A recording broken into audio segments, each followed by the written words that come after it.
1970 ജനുവരി 21 രാത്രി KSRTC bus CPM car petrol ഒഴിച്ച് തീവെക്കുന്നു.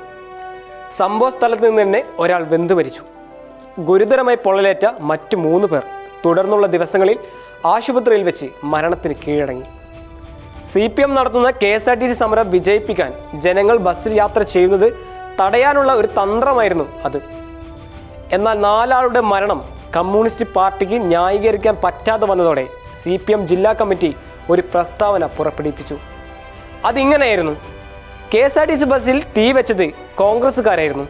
സഖാക്കളെ കള്ളക്കേസിൽ കുടുക്കി സമരം പരാജയപ്പെടുത്താനുള്ള ഒരു തന്ത്രമായിരുന്നു അത്. നോട്ടീസ് രൂപത്തിൽ പുറത്തിറക്കിയ ഈ പ്രസ്താവന ബീഡി കമ്പനികളിൽ വിതരണം ചെയ്തിരുന്നത് അന്നത്തെ കുട്ടി സഖാക്കളായിരുന്നു.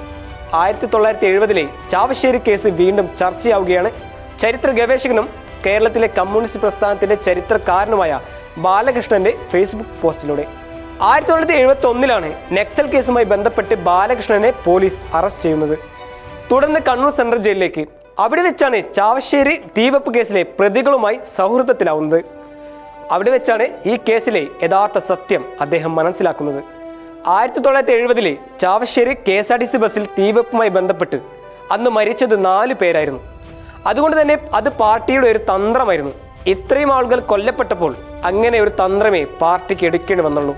പൂക്കോട് വെറ്റിനറി കോളേജിലെ SFIയുടെ ആൾക്കൂട്ട വിചാരണയുടെയും സിദ്ധാർത്ഥിന്റെ മരണത്തിന്റെയും പശ്ചാത്തലത്തിലാണ് ബാലകൃഷ്ണന്റെ ഈ കുറിപ്പ്. ചിലരെങ്കിലും പാർട്ടി പ്രസ്ഥാനങ്ങൾ ശരിയാണെന്ന് വിശ്വസിച്ച് മറ്റുള്ളവരോട് വാദിക്കാറുണ്ട്. ആത്മാർത്ഥമായി ജീവിക്കാനാണ് ആഗ്രഹിക്കുന്നതെങ്കിൽ ഈ തന്ത്രങ്ങൾ മനസ്സിലാക്കുന്നതാണ് നല്ലത്. പാർട്ടി ക്രൂരതകൾ ചെയ്യും, പിന്നീട് നുണകൾ പ്രചരിച്ച് ജനങ്ങളെ വിഡ്ഢിയാക്കുകയും ചെയ്യും. പാർട്ടി പ്രസ്ഥാനങ്ങൾ ശരിയാണെന്ന് വിശ്വസിച്ച് മറ്റുള്ളവരോട് വാദിക്കരുതെന്ന ഉപദേശത്തോടു കൂടിയാണ് ബാലകൃഷ്ണൻ ഫേസ്ബുക്ക് പോസ്റ്റിൽ അവസാനിപ്പിച്ചത്. C news, Kozhikode.